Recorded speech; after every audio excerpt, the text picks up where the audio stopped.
बच्चों, आज फंक्शंस की एक और वीडियो। कैसे टाइम मैनेजमेंट करते हुए इन्हें सॉल्व करें, तो हमारे साथ शुरू हो जाइए। देखो पहला question, the domain of the function f x is equal to, क्या दिया है function f x is equal to 1/√mod(x - x)। देखो ये फंक्शन तभी डिफाइंड होगा जब ये क्वांटिटी जीरो से बड़ी हो। अरे जीरो से बड़ी होगी तो अंडर रूट निकलेगा, अगर जीरो हो जाएगी ये तो ये फंक्शन डिफाइंड होगा ही नहीं। माने फंक्शन तब डिफाइंड होगा जब x - x जीरो से बड़ा हो, मतलब (x) बड़ा हो x से। सोचो तो (x) x से कब बड़ा होता है? अरे अगर x 3 होता तो (x) x के बराबर ही हो जाता। अगर x 0 होता तो फिर (x) x के बराबर हो जाता। पर अगर x -3 होता तो (x) = 3 बोलो x से बड़ा हो जाता। मतलब जब कभी भी हम निगेटिव रियल नंबर रखेंगे तब (x) x से बड़ा होगा। मतलब इस फंक्शन के डिफाइंड होने के लिए जरूरी है कि x <0 हो। इसका मतलब x कहां होना चाहिए? -∞, 0 में। तो आंसर बन गया B। बना। अगला क्वेश्चन देखो, a function f from n to z is defined as f(x) is equal to x minus 1/2 when x is odd, minus x/2 when x is even, then f is। देखो जब कभी भी ऐसा question आए, अरे ये discrete values वाले set हैं, वैल्यू रख के देख लो। चलो हम f को बनाते हैं। इसका डोमेन था n, पहला एलिमेंट रखो 1। देखना वो ऑड है तो फंक्शन की वैल्यू 1 - 1/2 मतलब 0। 1 किससे रिलेटेड है? 0 से। चलो 2 रखें, वो इवन है तो यहां से फंक्शन की वैल्यू 2 किससे रिलेटेड हुआ? -1 से। चलो 3 रखें यहां पर तो 3 - 1/2 मतलब 3 किससे रिलेटेड हुआ? 1 से। इसी तरह 4 किससे रिलेटेड हुआ? -2 से। ऐसा लिखते जाएंगे। जरा देखो तो यहां डिफरेंट एलिमेंट्स की इमेजेस डिफरेंट बन रही है, मतलब ये फंक्शन 1 1 है। फिर यहां रेंज देखो, मतलब सेकंड कोऑर्डिनेट देखो तो 0 है, -1 है, 1 है, -2 है। अगर हम यहाँ 5 रख देते तो 2 बन जाता, 6 रख देते तो 5 रख देते 2 बन जाता, 6 रख देते -3 बन जाता, 7 रख देते 3 बन जाता। बोलो यहाँ का हर एलिमेंट यहाँ के किसी ना किसी एलिमेंट की इमेज बना, तो ये मैपिंग अपने आप ऑनटू है, क्योंकि रेंज कोडोमेन के इक्वल है। तो आंसर क्या लिखोगे? 1 1 एंड ऑनटू बोथ। अब उन्होंने दो फंक्शन डिफाइन किए कि f r से लेके r तक एक फंक्शन है। कैसा है कि f(x) = x² + 2x - 3 और g(x) एक फंक्शन डिफाइन करके दिया है x + 1। हमें x की वो वैल्यूज निकालनी है जहां f(g(x) = g(f(x) है। चलो f(g(x) = लिख दे g(f(x)। जरा देखना तो इसको और इसको देखो, दोनों में x की जगह सिर्फ gx आ गया, तो यहाँ x की जगह gx लिखते जा। यह gx का स्क्वायर प्लस 2gx - 3, g में x की जगह fx लिखते जा तो fx + 1। चलो gx का होल स्क्वायर मतलब x² + 2x + 1 प्लस 2gx मतलब x + 1 - 3। fx में 1 ऐड करना है तो x² + 2x - 2 लिखते हैं।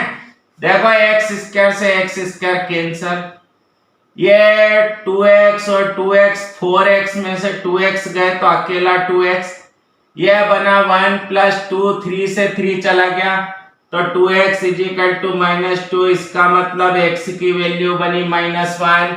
तो क्या आंसर लिखोगे थर्ड का? चलो भाई, अब फोर्थ क्वेश्चन देखो।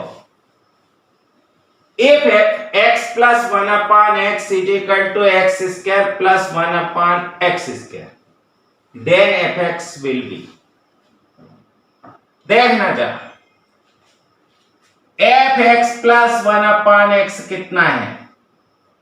x square plus 1 upon x square। देखो जरा इसे ऐसा लिख दे, x square plus 1 upon x square plus 2 minus 2। इसको ऐसा लिख सकते हैं x प्लस 1 अपान एक्स का स्क्वायर माइनस 2, मतलब एफ एक्स प्लस 1 अपान एक्स इतना है। इसे y समझ लो तो एफ वाई बराबर बन गया y स्क्वायर माइनस 2। तो f x is equal to लिख सकते हो एक्स स्क्वायर माइनस 2। ये लो।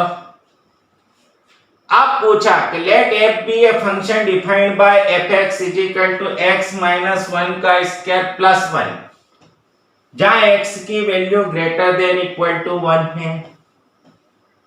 चलो एफ एक्स क्या दिया है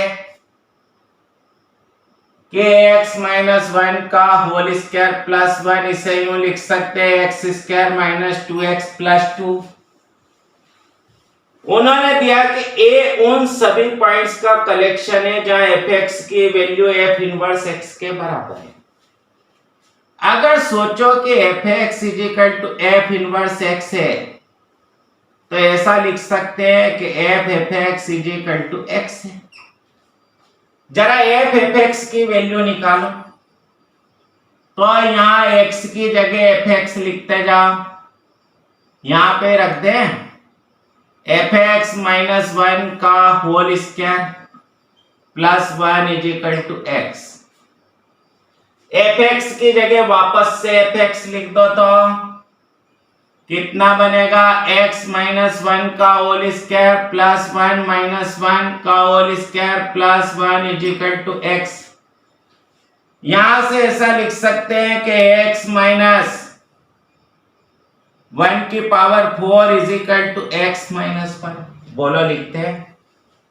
इसका मतलब कि x माइनस 1 कॉमन निकाल लो तो x माइनस 1 का cube minus 1 is equal to 0। यहां से x की वैल्यू आ गई 1, x माइनस 1 का cube is equal to 1, therefore x minus 1 is equal to 1, therefore x is equal to 2। मतलब x की वैल्यू 1 होगी, x की वैल्यू 2 होगी, तो a कलेक्शन क्या बना? 1, 2। सिक्स्थ क्वेश्चन देखो तो, the value of the parameter alpha for which f x is equal to 1 plus alpha x is the inverse of itself. देखना यहां ऑप्शन था 7n/2। F x is equal to 1 plus alpha x, इसे y समझ लो तो y is equal to 1 plus alpha x. इसका मतलब y minus 1 upon alpha is equal to x, x मतलब f इनवर्स y। तो बोलो f inverse x is equal to ऐसा लिख सकते हैं x माइनस 1 अपान अल्फा, हमें दिया था एफ एक्स। इसका मतलब 1 upon alpha x minus 1 upon alpha is equal to alpha x plus 1। एक काम करो, x के कोफिशिएंट इक्वेट करो तो 1 upon alpha is equal to alpha, constant term equate करो तो minus 1 upon alpha is equal to 1।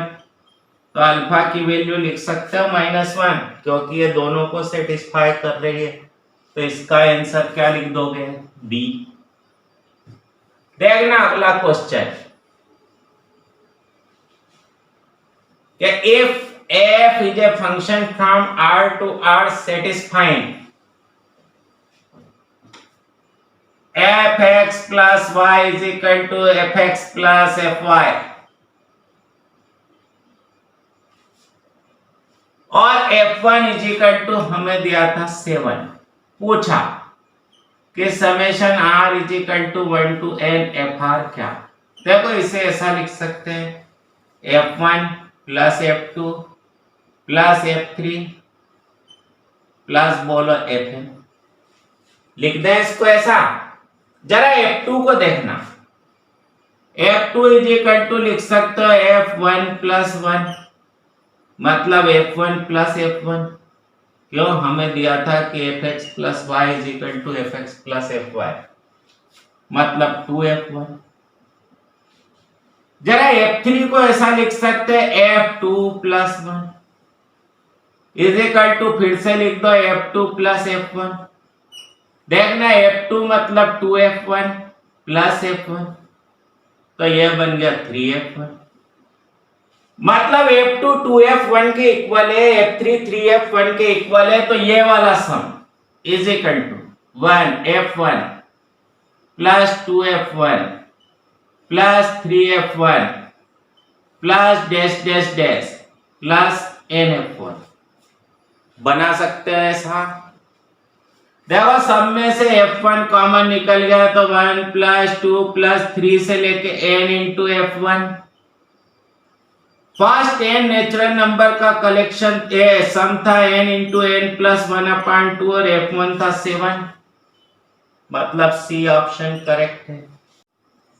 अब देखो 8th क्वेश्चन के फंक्शन डिफाइन करके दिया है fx is equal to 1/2 minus cos x।